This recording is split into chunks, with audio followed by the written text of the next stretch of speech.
other work they've been doing over the past, what now seems like a long period of time. Today I'm identifying houses of worship, churches, synagogue, and mosques as essential places that provide essential services. Some governors have deemed liquor stores and abortion clinics as essential, but have left out churches and other houses of worship. It's not right. So I'm correcting this injustice and calling houses of worship essential. I call upon governors to allow our churches and places of worship to open right now. If there's any question, they're going to have to call me, but they're not going to be successful in that call. These are places that hold our society together and keep our people united. The people are demanding to go to church and synagogue, go to their mosque. Many millions of Americans embrace worship as an essential part of life. The ministers, pastors, rabbis, imams, and other faith leaders will make sure that their congregations are safe as they gather and pray. I know them well. They love their congregations. They love their people. They don't want anything bad to happen to them or to anybody else. The governors need to do the right thing and allow these very important, essential places of faith to open right now for this weekend. If they don't do it, I will override the governors. In America, we need more prayer, not less. Thank you very much. Thank you. All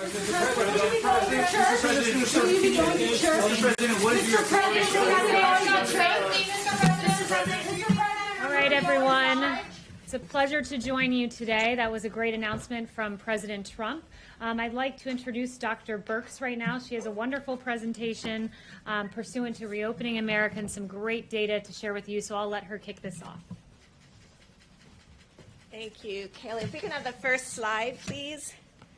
I wanted to start out with a summary of the number of Americans we have lost to date. But the exciting thing for all of us is the decreasing mortality over time. And I think it both is a real aspect of the amazing healthcare workers on the front line, the ability of people to share at the front line how best to care for the patients, and the continuous decrease in mortality over time. Next slide. The other thing that has decreased significantly over the last month is new hospitalizations. We can see now that there's over a 50% decline in new hospitalizations. Although every region of the country is different, we are encouraged to see these new hospitalizations declining. Next slide. I've talked before about the extensive surveillance that CDC has made available to this country. This is looking at their syndromic surveillance from emergency rooms. You can see that both COVID-like illnesses, shown in the orange and shown in the blue, influenza-like illness, taking up both of those cases together. You can see significant declines week over week. A number of people coming to the emergency room with these illnesses. It goes along with our new hospitalizations. What we like to do is triangulate data, put data together from multiple sources to see if we're seeing the same trends so that we can ensure that we're making progress together. Next slide. This is their influenza-like illness surveillance system that has been up and running for more than a decade now. You can see each of the influenza peaks of this last year. I think that's very important to remind people of because we had influenza A, influenza B, and then we had COVID-like illness, and while we know it's COVID, that's the last orange peak. What we really find encouraging is across the country, we are below baseline. Why is that particularly important? Now, these are reported state by state, county by county. So each county will be able to see precisely where they are. And then if there's changes in this, it becomes yet again an early alert system. So I've showed you two early alert systems. One of them, emergency rooms visits based on our syndromic illness qualifications that the CDC has up on their website, and then the influenza-like illness. And again, to the American people, all of these are available on the CDC website under COVID-19 cases and surveillance. Next slide. Now, I want to show you, I'm going to go through these very quickly. This is where we started. This is influenza-like illness. The red, and the darker the red, the more significant the influenza-like illness is in that state. So you want to get to green. So this is the week ending March 28th. I think many of us can remember what that week was, and this was when we were at the very beginning of our acceleration into logarithmic phase. Next slide.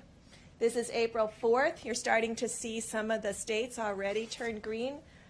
Next slide. April 11th, more of the country. Next slide. April 18th. Next slide. April 25th. Next slide.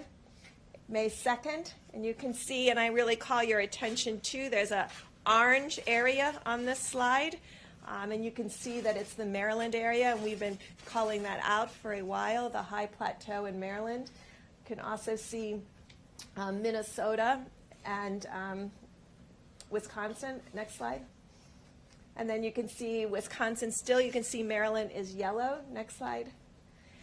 I want to turn just a moment, and I know that took you through a lot of slides quickly, but I think we can see as a country we have decreasing amount of illness, both at the emergency room and reported through the influenza-like illness. Two of the surveillance systems that the CDC has up and running, these come from the states, they come from the counties, and many of the states have these also on their websites.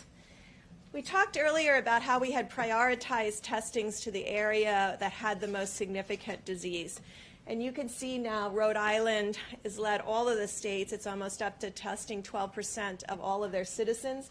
That's followed by New York. And you can't see New York, but that's the very next one. New York, and then North Dakota. And so you can see that, well, you could. Yeah. You can see that most of the high burdens areas of the United States had more than 6% testing. That's when I think you heard from Admiral Giroir, we wanted every state to test at least 2% of their population during May. You can see 100% of the states now are over 2% of their population. And we'll fix this slide so you can see every state, but many of the states now are over 4%. And this is just after getting all the materials to ensure that they have adequate transport media and swabs. So we're encouraged with the progress that many of the governors and states have made in their testing of their population. It is also why we took the opportunity to really encourage governors, and it was to encourage governors to test 100% of the nursing home residents and staff, because many of our outbreaks that we have seen over the last 2 months have started in nursing homes. Next slide. Now, this is a complicated slide, but this is trying to show you how we triangulate data. So I took you through our surveillance systems. I've taken you now into the start of how we use laboratory data to really understand what's happening both in the metros and at the state level. This is every single state. And you can see the triangles, the top part that you can see, the little triangle-y pieces are the diamonds. That is where the states were in the number of positive tests. This is the nucleic acid test. This is diagnosing virus in your nose. You can see where it was 30 days ago and where it is now by the red squares. You can see a dramatic decline across the states, and indeed, New York City just 6 weeks ago was almost 40%. It is now for the first time as a New York State under 10%. And so this is the progress that we're making in both expanding testing, finding more people, but ensuring that we're getting testing rates at about 10%. This line is 10%. So 42 states are now have less than 10% test positive on a rolling 7-day average. Now, again, I'm going to call your attention to the top 3 states, the top 3 states with the largest percent, and this is so you can all make your decisions about going outside and social distancing, potentially playing golf if you're very careful and you don't touch the flags and all of those issues, playing tennis with marked balls with just one other person so you're only touching your ball. We found really people who enjoy sports have been able to really adjust to social distancing, but you can see the top 3 states are Maryland, the district, and Virginia. And so there is still significant virus circulating here That is followed by Nebraska, Illinois because of Chicago, and what we've talked about before about Minnesota. So those are our top states as far as still having high number of test positives. When I say high number of test positives, they're all under 20%. If I had shown you this slide 4 weeks ago, half of the country would have been over 20%. So this also shows progress, but also very clearly about the region we're living in right now with disease. Next slide. Now, I wanted you to see this as a metro because that's just a state level. So we look at this in multiple different ways. The number one metro with the highest positivity rate is the District of Columbia, which includes Northern Virginia and Maryland, Montgomery County, and PG County. That is followed by Baltimore, Chicago, and Minneapolis. And so these are the places where we have seen really a stalling or an increase of cases, as in Minneapolis. You can see all the other metros are almost all exclusively below 10%. So we see this as great progress across the board in the metro areas. Next slide. So we also look at daily cases and daily case numbers, and I know that you all know that that's a very erratic, and it depends sometimes on how the tests were reported, how the case were reported, and so you often have to look at it over a 3 or 7 day period. This is looking at daily cases on a 7-day rolling average. You can see the number one at the top peak that has now come down dramatically is the New York metro area. Underneath that, you can see our concerns about Chicago and our concern in the yellow line of the Washington, D.C. area, because these are two areas that went through their logarithmic phase and are now at a high plateau with an unchanging number of cases day over day. That's the orange line and the yellow line.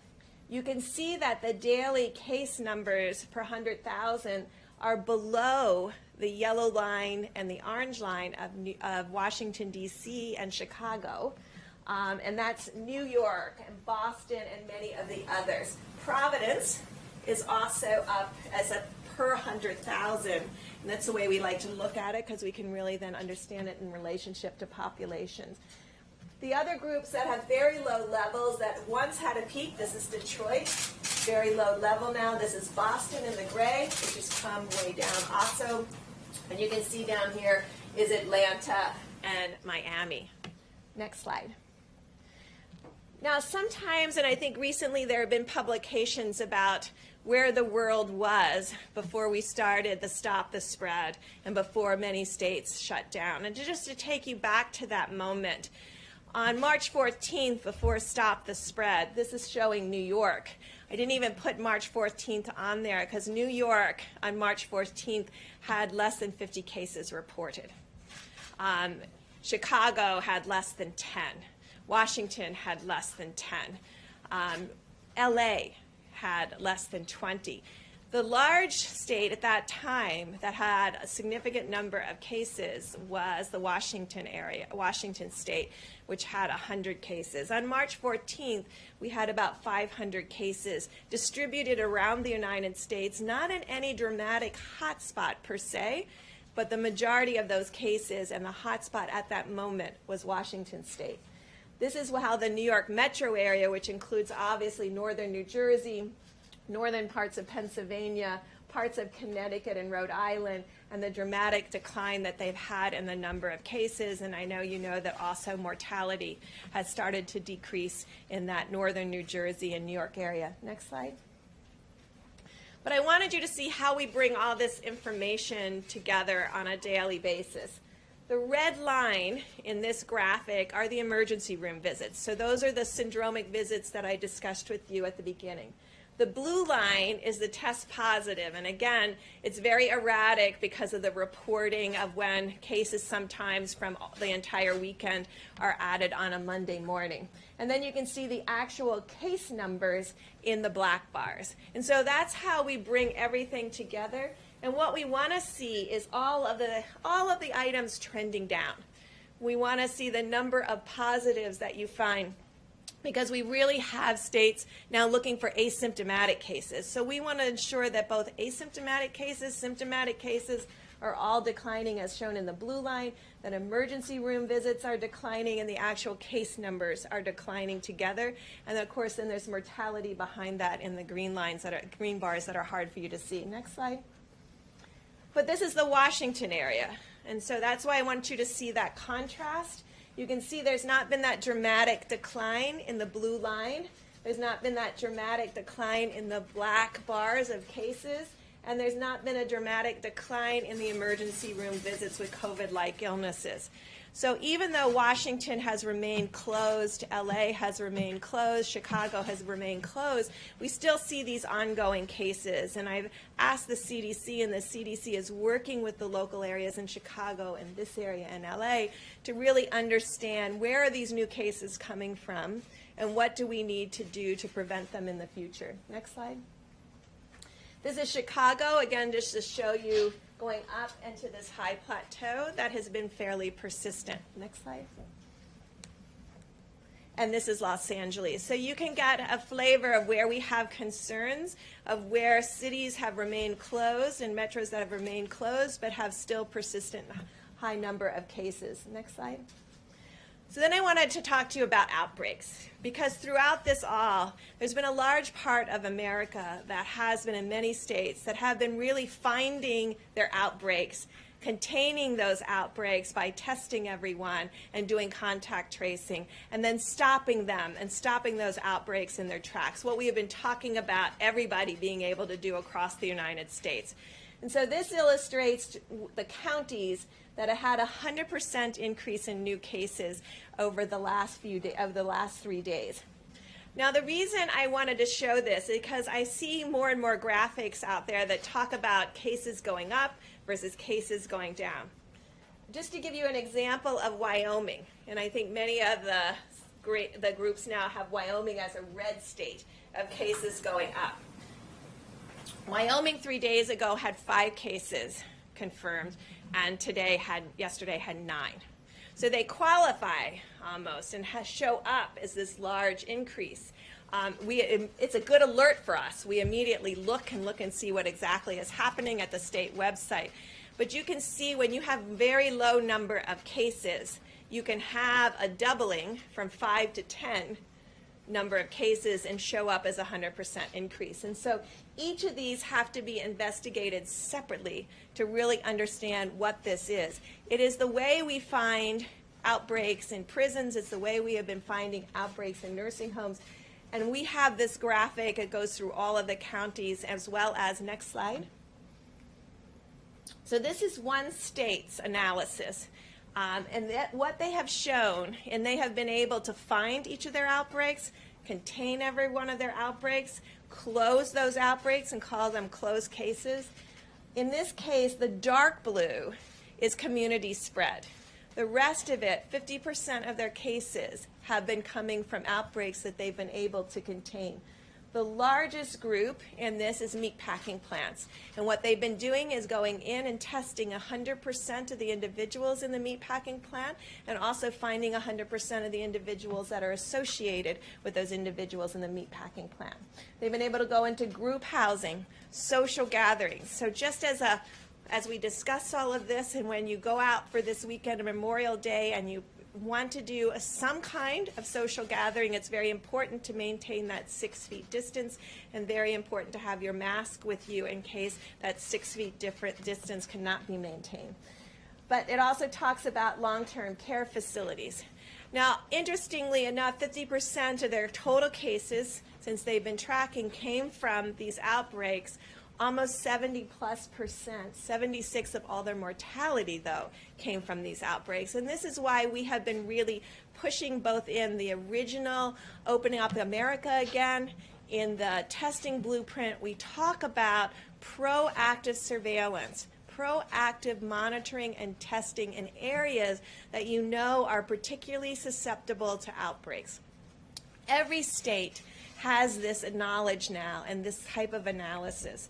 And so when they have these kinds of analysis, what we're asking them to do is proactively go and test everyone in meatpacking plants, to proactively go and test 100% of the residents and workers, and then a follow-up of the workers in every single long-term care facilities. And this is to find the asymptomatic cases. I know CDC yesterday released that they thought 35%.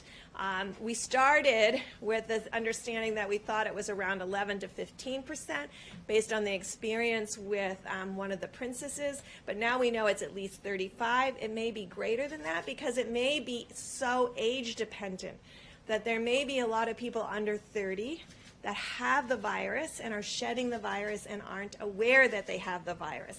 And so proactive monitoring, proactive testing will become absolutely critical to find these asymptomatic cases. Next slide. So this is my last slide, and this is just to show you what an outbreak looks like. So if you look at this axis, it's normalized through 100,000 population. But you can see this is what we want to see. We want to see very low case number. We want to see that they've identified an outbreak. They've tested 100%. They've contained 100%, and then they don't find any more cases. And so this is what's happening across the country, county by county. This is a county map to really show you the work that's going on. And since the last 2 months, we've gone from, I think, less than 4,000 contact tracers to nearly 50,000 contact tracers. And this is what's been happening behind the scenes. But I really want to applaud the governors and state and the health and local, the health commissioners and the local health departments who have really been working quietly in an unassuming way to really find these cases, track these cases, isolate these cases, and ensure there's no additional spread. And you can see in many of these instances, they've gone more than 2 weeks without any additional spread. And so this is what we are hoping goes across the United States. Now, we all have to admit it's going to be much more difficult in metro areas because you have to really identify where are those asymptomatic cases and how will you find them. And it's why there's been a lot of additional resources going into disadvantaged areas and to the federal community clinics to be able to proactively be able to test for this virus and find asymptomatic individuals. When someone gets sick with COVID, excuse me, when someone gets sick with COVID, you've heard the cases. Some of them have very high fevers. And so they're not out walking around. So they may have been shedding virus for 1 or 2 days before they got significantly ill and they had to be in bed because they felt so terrible. Now think of that. They were maybe out 2 days. And so if they're 50% of the cases, they're only out for 2 of the days that they may be spreading virus. An asymptomatic individual that doesn't know they have COVID, they may be spreading and shedding the entire time that they're in the community. So instead of 2 days, it may be 6 days, or it may be 7 days. And so when we talk about proportions, 35% that are asymptomatic that are out in the community is a much more opportunity for transmission than someone who is getting sick and is only out in the community for 2 days. And so we know we have to find both. And we've been working with states about what proactive surveillance would look like in this case to find people who are asymptomatic. But it's also why we continue to recommend to the public very clearly that you can't tell who's infected. And so that's why you have to continue to social distance. That's why you need to continue to maintain 6 feet apart. I remember in the early days of HIV, people told me all the time that they knew who was infected. And I would say, you don't know who's infected. I could be infected. You're just saying you don't think I'm infected because I look healthy. There's a lot of healthy people out there with COVID that look healthy. And so we're asking continuously for you all to be outside, to enjoy your Memorial Day weekend, to play golf, to hike, as Dr. Fauci said, to play tennis with mark balls, and to be out with your families that you have been in the household with, and to even consider sharing social distance space as long as you have utensils that belong to individuals, and that maybe can be thrown out immediately. There's a lot of things to think through. I know you can do this. I know the American people can do it. And so please, as you go out this weekend, understand you can go out, you can be outside, you can play golf, you can play tennis with marked balls, you can go to the beaches if you stay 6 feet apart. But remember that that is your space, and that's a space that you need to protect and ensure that you're social distance for others. Thank you. I want to start by, Dr. Birx, if I could have you stay here for just a moment or two. Zeke, I believe you emailed me a question about nursing homes and testing this morning. If you want to ask it, I'll have Dr. Birx give you an answer. I think that's great. Thank you. Dr. Birx, last week, or 2 weeks ago, you and the Vice President covers, you wanted 100% of nursing home residents and staff tested within 2 weeks. Most states aren't going to meet that. Some 2 weeks later haven't even started to try, saying it's impractical and feasible. Are you disappointed? And also, what are the consequences of that inaction? No, I know many of you don't know me. I'm a very aspirational and hopeful person that like to put out challenges, because I think that's what needs to be done. You know, we've had it in the Open Up America guidance, where we ask them to test all the nursing homes, nursing home residents and workers.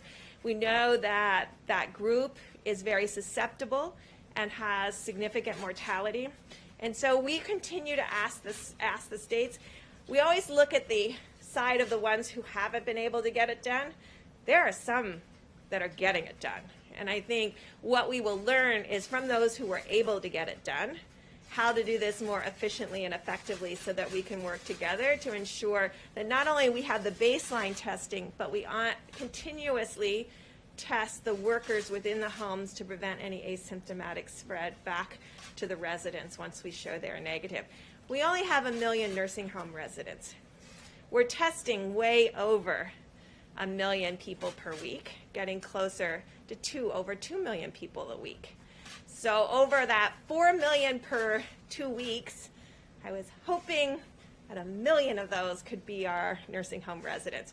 I think week over week, as we see testing expand, it's not going to just be, and it's why I keep coming back to this, it's not the number of people you have tested. We see this all the time with other diseases. We have a lot of worried well that will come back frequently to get tested. We want to test, and we want states testing in areas where we know there's higher vulnerability to susceptibility to worse outcomes, like our nursing homes, areas where we know there have been outbreaks, such as prisons, meatpacking plants, particularly areas where people are transported to plants together or live together in a single residence or multiple residents, but there's multiple group home kind of housing situations. And among our inner cities, where we know people may have not as much access to testing, it's why money has gone to the federal clinics for testing. It's why money and working with others have really improved testing through the pharmacies and ensuring more accessibility. I know it's a long answer, but we should never be discouraged by those who can't get it done. We should be encouraged by those who've shown us that it can be done. And then on the governor's calls, we have those governors present to the other governors how they did it. And following up on the president's announcement regarding places of worship being an essential and then having them all reopen, what guidelines and encouragement do you have for pastors, rabbis, imams as they prepare to reopen? Is that appropriate nationwide right now? And what precautions do they need to follow if they're going to reopen their houses of worship? So I've checked, all 50 states have on their website what their new cases were over the last 24 or 48 hours. We're trying to get every state to do that by community, by zip code. So, because I really firmly believe a knowledgeable community can really make judgments for themselves. I think each one of the leaders in the faith community should be in touch with their local health departments so that they can communicate to their congregates. Certainly people that have significant comorbidities, we want them protected. I know those houses of worship want to protect them. And so really ensuring that maybe they can't go this week if there's high number of COVID cases. Maybe they wait another week. But there is a way to social distance like you are here in places of worship. And I think what we're trying to say with the CDC guidance is there's a way for us to work together to have social distancing and safety for people so that we decrease the amount of exposure that anyone would have to an asymptomatic. And I say it that way because I know all of you and all of Americans, if they didn't feel well, they wouldn't go to church that day. Let's take one more for Dr. Brooks. John? Yeah, Dr. Brooks, can you comment on the latest study on hydroxychloroquine? There's this Lancet study that suggests, again, that the drug could cause heart problems and even increased mortality. The president's obviously said that he's been taking it. What's your recommendation? What's your recommendation on using that drug as a prophylactic? Well, first, I think the FDA has been very clear on their website about their concerns about hydroxychloroquine, particularly when it's combined with a macrolide. And I think you see that in the study. And I think the study, although it is open label, and it is, I tell you what I take home from the Lancet study, and I hope everyone here does in addition to what you just commented on, it clearly shows the comorbidity that puts individuals at more risk.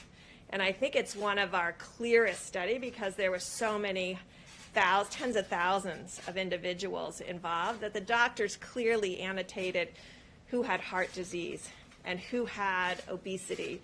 And you can see dramatically the increased risk for that. There are still controlled trials going on, both for prophylaxis and pre-exposure prophylaxis, as well as controlled trials looking at, in a hospital setting, how these drugs do. And I think those are still pending. But I hope everyone looks at those comorbidities. And for all of our millennials out there, they get data like this. Look at that. Go through and see if your parents or your grandparents have any of those things and make sure you're helping protect them.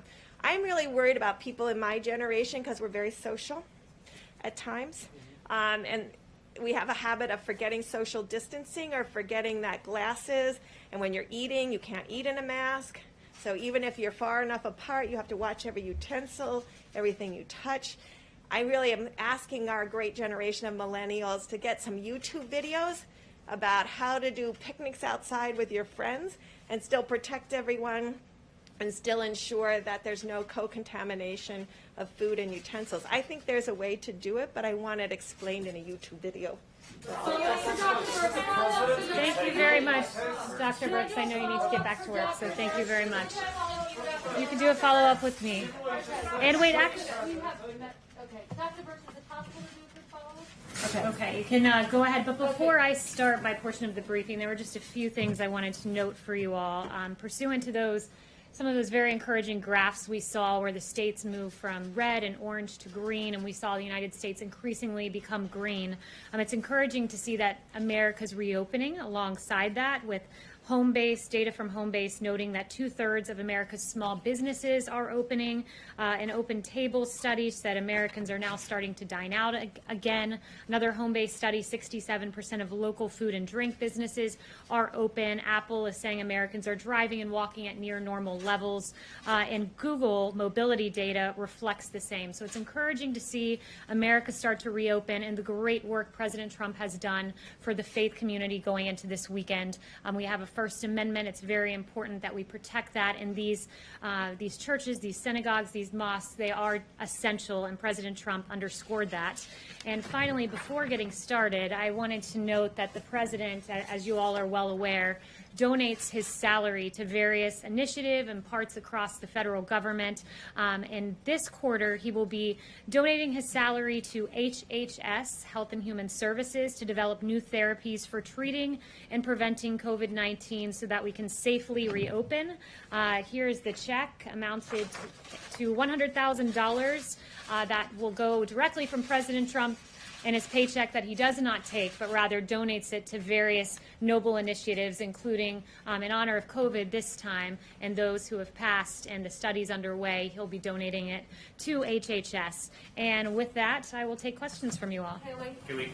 Yes. A couple of questions to follow up on the president's announcement. First, just to clarify, He came out and said, I'm calling upon governors to allow churches and places of worship to open up right now. Dr. Birx just said in areas where they have high cases of COVID-19, maybe they should think about waiting a week. So which is it, and why the mixed messaging? That's up to the governors. As it's said in our guidance, we note that while many types of gatherings are important for civic and economic well-being, religious worship has particularly profound significance to communities and individuals, including as a right protected by the First Amendment. The president wants to see these communities open. Dr. Birx was integral to making these guidelines, and they lay out a pretty clear path for faith communities to reopen. The president said he's going to override the governors. Under what authority would he do that? And to your point, he said several weeks ago, this is all up to the governors. Well, I think you're posing a hypothetical, and I think we can all hope that we see governors. He would override the governors. You're posing a hypothetical, though. You're assuming that governors are going to keep churches shut down and keep mosques shut down and keep synagogues shut down. That is a hypothetical question, and we will leave it to these faith communities to reopen. Said if governors don't We'll listen leave it to him, faith he's gonna communities to override their reopen. And authority. Kristen, I think we can all hope that this Sunday people are allowed to pray to their gods across this country. That's a good thing. And I'd also note there's detailed guidance in here about the way that you can clean your facilities, promote social distancing. So this is something that we should all look at and be thankful that we are encouraging these faith communities to reopen and do so in a safe way. And we'll leave it to parishes to open in a safe fashion. What Yes. authority is the president referencing? Does the White House now support these churches that are defying governor's orders and opening up? The president's been very clear. He wants churches to reopen. He wants them to do it safely. He wants them to do it in accordance with our guidance. It's laid out very detailed. It's posted now, so you can all take a look through it. And he wants to see all of those churches open in a safe fashion. The governor does not allow that. Does the White House support churches defying these executive orders? The president's been very clear. He wants to see churches reopen in accordance with his guidelines. The answer is yes. I just gave you an answer. The president would like churches to reopen and do it in accordance with the What specific guidelines. provision of federal law allows the president to override a The governor's president will decision? strongly encourage every governor to allow their churches to reopen. And boy, it's interesting to be in a room that desperately wants to seem to see these churches and houses of worship stay The closed. president said Yes, that he yes. has that. Haley, I object to that. I mean, I go to church. I'm dying to go back to church. The question that we're asking you and would like to have asked the president and Dr. Birx is it safe? And if it's not safe, is the president trying to encourage that, or does the president agree with Dr. Birx that people should wait? Jeff, it is safe to reopen your churches if you do so in accordance with the guidelines, which are laid out very stringent detail here about promoting hygiene practices, and there are 5 bullet points, and cloth face coverings. If social distancing is not possible, it's recommended. Intensifying cleanings, promoting social distance, we lay them out meticulously. So I am thankful that we have a president that celebrates the First Amendment. The same amendment that gives you all the ability to ask me questions is there to have the freedom of worship, so imams and pastors can go to their churches, can go to their places of worship, and can celebrate what is a First Amendment right in this country, which is to pray to your God and to practice your faith. And we So celebrate now- that too. I just want to follow up by saying we celebrate that too. And so we Certainly should be the First thankful that there are Amendment part. guidelines But to we're allow not- us to but we're not re-engage in asking- that behavior. We're not asking you if the president or people are allowing Americans to pray.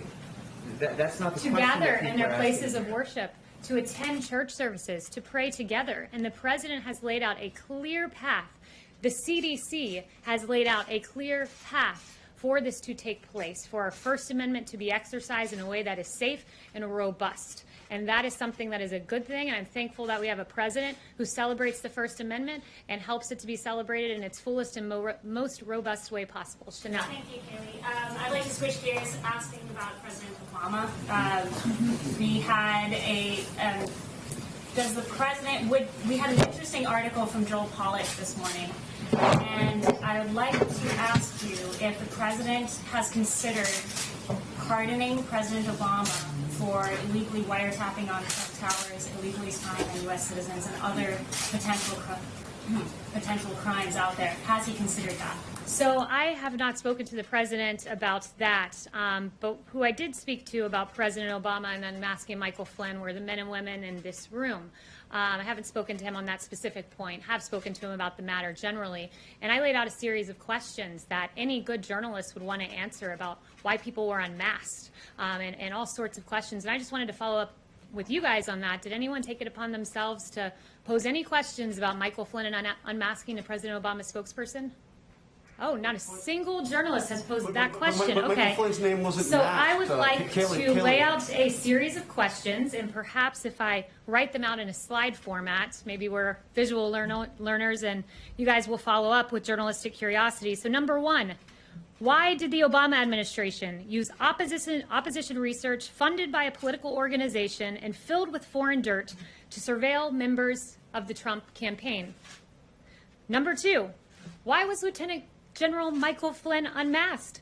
Not by the intel community entirely, but by Obama's chief of staff, by the former Vice President Joe Biden, by Susan Rice, by the Treasury Secretary. I mean, this is extraordinary. And, you know, if it were political appointees in the Trump administration, I can guarantee you I'd have questions in my inbox right now, but apparently Obama's spokesperson does not.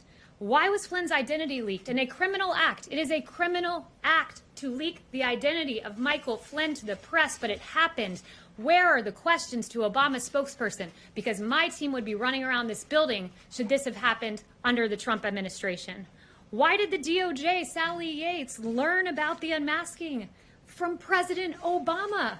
So much for going by the book. As Susan Rice said 3 times, thou doth protest too much, Susan Rice.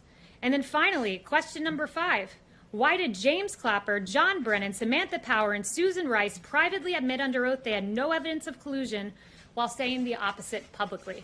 It's a long weekend. You guys have 3 days to follow up on those questions, and I certainly hope the next time I ask, some hands go up, because Obama's spokesperson should be asked those questions, because President Trump's spokespeople certainly would be.